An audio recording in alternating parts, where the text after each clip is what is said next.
Tarjoillaan vaan kyllä tämmöinen teksti on yleensä sitä, että niillä ei tule.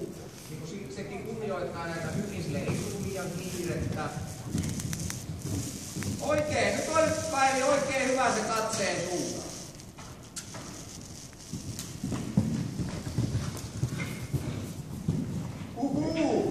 Joo.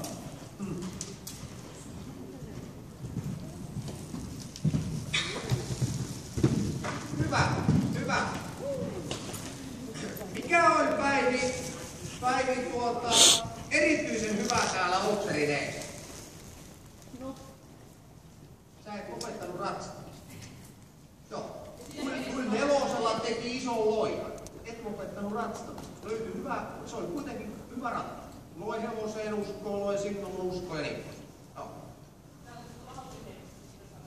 Niin, joo. Mutta tuommoiseen niin vaan halutaan kuitenkin yksi.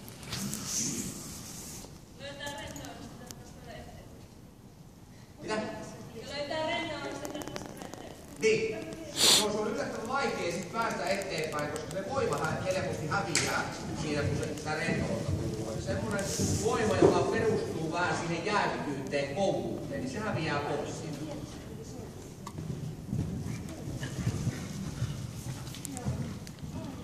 Oi, hyvä. Hyvä. Kurjan taarikkaat askeleet siinä.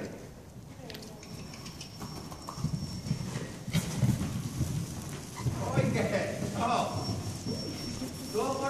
Tuommoinen Päivi, että joskus tulloo tuommoinen raville puttoaminen niin kuin tuolla, ei ole niin vaarallista.